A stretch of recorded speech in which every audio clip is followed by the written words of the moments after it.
Hello everyone, welcome to my two final art projects presentation.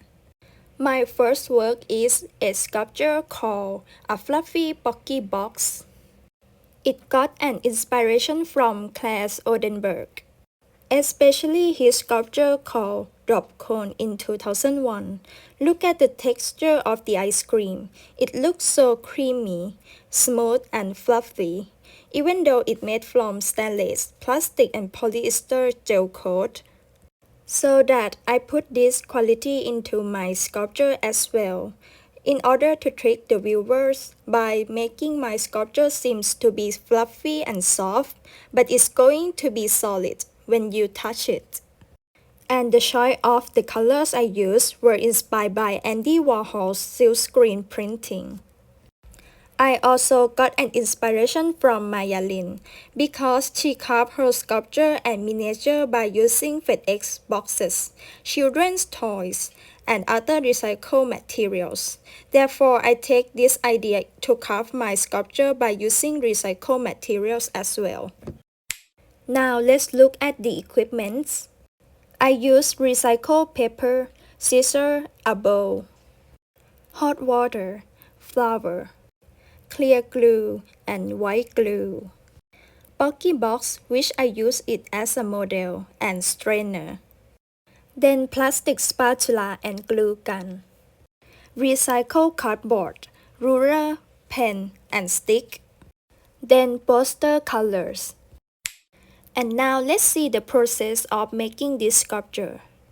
Firstly, I'm going to make the paper clay, which I use it to craft my pocky box by cutting the recycled paper into pieces and put it in a bowl.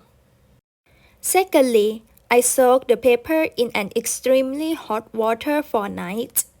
Then I took the water out by using strainer. And I gradually add clear glue, white glue, and a little bit of flour. Then mix them all together.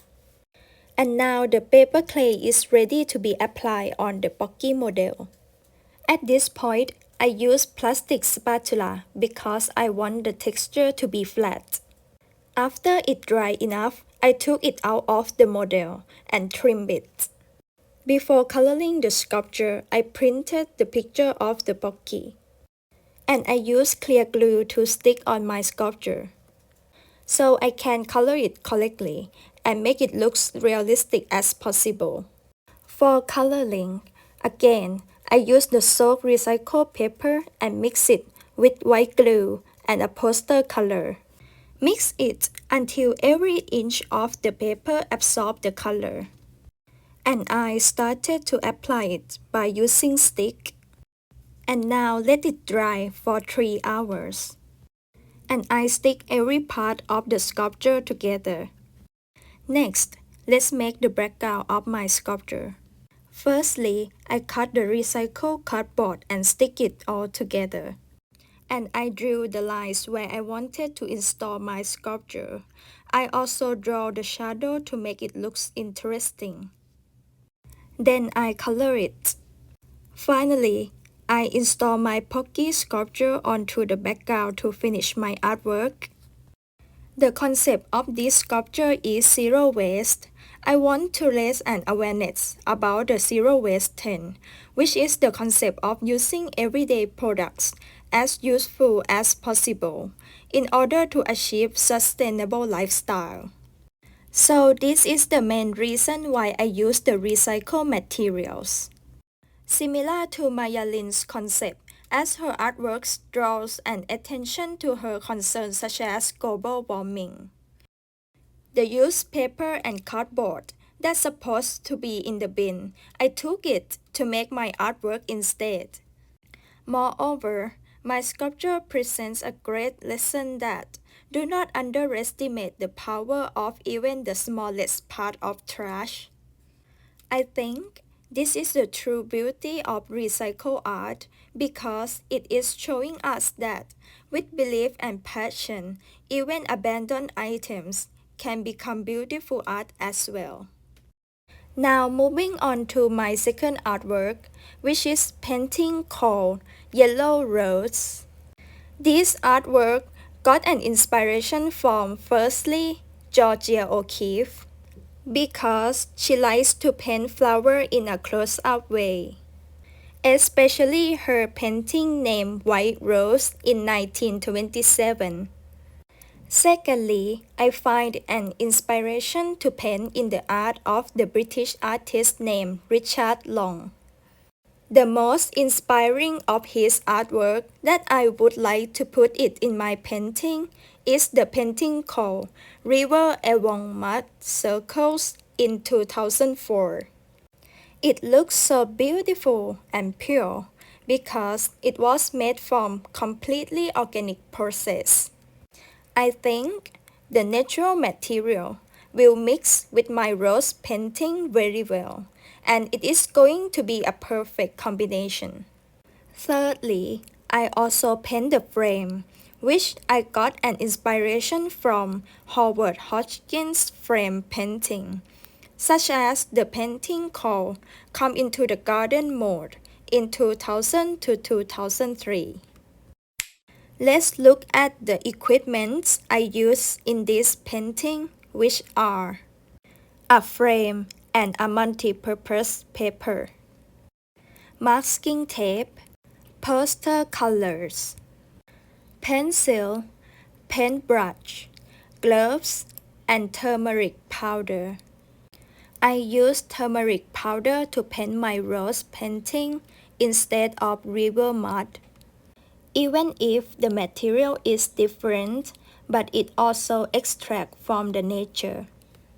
Next, it is my fingers, which I use it to paint the flower. Then, a wooden board, water, and a bowl. Now, let's look at the process of making the painting. The first step is I took masking tape to stick the paper with a wooden board, which I use it as a drawing board. Then I trim it a little bit. The second step is I print a rose picture, which I use it as a prototype.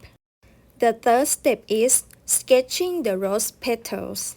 I look at the picture and slightly draw it. I started with drawing a small freehand oval in the center of the page for the center of the rose. Then I continually spread out the rose petals. And each row of the petals doesn't need to be equal.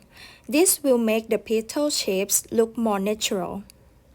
Now I started to draw a second round of my rose picture because I wanted to emphasize the line of the rose petals to make sure that when I color it, you guys can still see that it is a rose, not something else.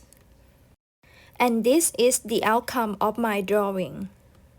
The fourth step is I took turmeric powder to mix in a bowl of water. You can use gloves at this point. After I mix it all together, I use my fingers as a paintbrush. This technique was completely inspired by Richard Long when he painted a mud circle. After I finished painting it, I took the masking tape off. Next, I put my painting into the frame and started to paint it. For the analysis. First, I want to basically build the theme of friendship in this painting because this is the reason I chose yellow rose to paint. The meaning of the yellow rose is friendship, caring, and joy. In fact, yellow rose is one of the only roses that have no romantic meaning behind it. So I want to send this picture of yellow rose to all my close friends, which I think it is a light-hearted way to show them that I always thinking of them and glad for having them in my life. Second, I also want my flower painting symbolically connected with femininity and softness, as the line of the rose petals are smooth and wavy.